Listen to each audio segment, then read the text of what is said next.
Pain heals. Chicks dig scars. Glory lasts forever. Welcome back to the channel. Thank you so much for checking out this video. Appreciate all your support, of course. Hope you're having a fantastic day. And a shout out to the 19. Let's go. I want to talk a little bit about Kelsey Mitchell. I want to play a little bit of an interview for you for a specific reason. But then I also want to show you some film of Kelsey Mitchell from training camp and talk about what I think that means for the season for her. And yeah, well, let's just dive right in. Let's dive right in and talk about it. By the way, I've got it turned up. It's just that setup that they have, there's kind of that echo. It's really hard to hear the questions. Apologies. I can't even hear it that well sometimes with headphones in, so we just got to listen to what Kelsey is saying. A little bit of what experience was there? How were you treated? What did you think of the environment? And how did you team besides everything else? China was an experience. Culturally, I was able to learn a lot. The food was very interesting. I was able to try a lot of different things I didn't know. But overall, I think the basketball, which is the reason I was there, was very impactful. Very rough and rugged basketball. You kind of got to get out the mud there. So it's kind of like, I don't know, I grew a different respect for how they play basketball internationally. So it was a good experience overall, though. It's not the same food as people think here. No, not at all. Yes, I know you have a huge appreciation for this game. Yeah. And this moment you're in right now in your career. How much are you looking forward to this opportunity to play with these ladies here and try to win a championship? Oh man, that's a great question. I'm very excited.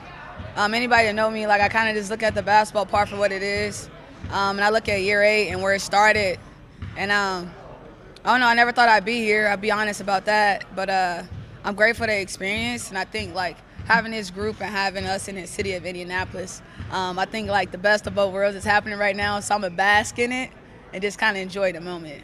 But yeah. How do you manage that yourself? How do you manage going into the year? I really never thought about it like that. I'm sorry, but I think for me, I've always been in tune to the basketball part, and so for me, that's easy. Anything that you said or label our team as, whether it was good or bad, I've always dealt with it. I've kind of seen it all, but to know that there's a little bit more pressure to kind of like win, quote unquote, I think that'll take care of itself. So I'm not too worried about it. Do you like that idea of having the pressure on you? Kind of. It's kind of just like you fight or flight at that point. You can't turn away. And I think that, individually I prepared, but I also trust my team. I think individually they prepared, and I think collectively we prepared to be in this moment. And so we're going to do that and do our best. All right, it goes on for a little longer, but you got enough. You got the gist. And I want to talk about, well, a couple of things. First of all, Kelsey Mitchell, she said this a few times in interviews during last season about being an introvert, which I completely understand as one myself. Yes, believe it or not, even though I'll yap your ear off into a mic for a long time, and it's exhausting, and people don't get understand what that means, but you could see it with Kelsey Mitchell with all that extra attention. Like, I don't think with her it was anything to do with being, an unlikable person or anything like that. It was just a completely different world for her. And it's exhausting. Okay. It's not about not liking people or this or that. It's just that your battery drains quickly when you're in a social situation is all, and you need a break from it. But anyway, but what my point with this is you can see, and not just this one, I've seen a few others where she just seems so much more comfortable with what's going on around her with the attention. She's kind of gotten used to it and embraced it and understand that overall it's a good thing. Her demeanor is different. I've always said Kelsey Mitchell is she's one you put she's a face, folks. I mean, she's one you want to put out in front. She's well spoken, she's likable, she's polite. I mean, she's got, all those things you can say about Caitlin Clark and how she handles the media. I feel Kelsey Mitchell has grown into that as well. And what I also really like is how she has seemed to embrace the expectations in terms of basketball. I don't think expectations and pressure are going to be something that gets to Kelsey Mitchell. Here's my thing. Look, I have no idea I mean, I guess I have guesses, but in truth, because I'm not Stephanie White, I have no idea what kind of offense they're going to run. I have no idea who's going to get the bulk of the shots, right? But if it goes the way I think it could go or should go, I think Kelsey Mitchell is going to have a monster year. I think Splash Sister here is going to have a monster year. And I will say this right now, if now look, I don't control the voting, so you know how all that stuff happens, and it's not just the WNBA, it's in all sports. There's always sometimes some shady things going on behind, but I think objectively what you're going to see at the end of the year, what you should see at the end of the year is all team, first team WNBA, the backcourt will be the Splash Sisters of the Indiana Fever. It will be Caitlin Clark and Kelsey Mitchell because Kelsey Mitchell is the best shooting guard in the WNBA. Mark it.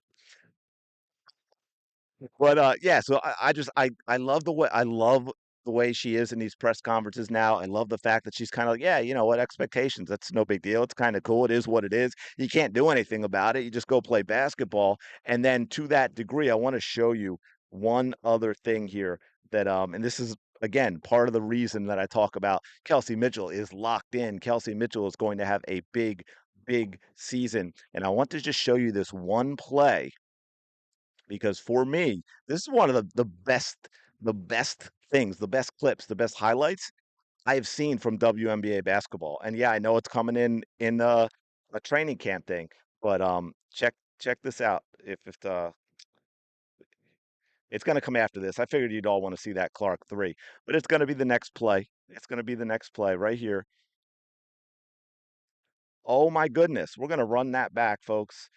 We are going to run that back and we are going to slow that down. We got all the way back to Caitlin's 3 going in there. So here we go. Check this out. Check out this layup. Are you kidding me? Boom with the left. Look at, I mean, damn, Kelsey. We're gonna even go one more time because this is athletic, folks. This is athleticism right here. She gets up, she hangs in the air, she drives with her left, she's going to the right. Nope, that's not available. I'm gonna go up and under the basket, and I've got the hang time to finish that and make that bucket. And if I may upset some people, that is a man's layup. I'm And again, this goes to example of what I said before, and one of the reasons I want to see Kennedy Carter in the league is the WNBA needs to shift from bruiser ball. It needs to shift from rugby. It needs to shift from big, slow, and overly physical to a guard-dominated league because you are starting to see guards. Yeah, the skill level's still got to come up a little, no doubt about that. The league as a whole misses too many layups and stuff. But you can see from Caitlin Clark, you can see from players like Kelsey Mitchell that the guards have obviously inherently a more athletic game, and it is more entertaining, and is more fun to watch, and that is just the way it is. And when you want fans, you got to give them something they want to watch. So I just thought it was time to do a praise Kelsey Mitchell video. I loving what I'm seeing and hearing from her in press conferences. That layup that's impressive, folks. Anyone who's played ball will tell you that. I mean, she drove left, but she's going up for the right-handed layup. It's not there. She goes up and under the hoop, has that hang time, flips it up with the left, and she's got herself a bucket. Absolutely fantastic, but I'm going to leave it there. Let me know your thoughts in the comments below. Really appreciate you checking out this video. As always, don't forget to like, comment, and subscribe, and I will talk to you later.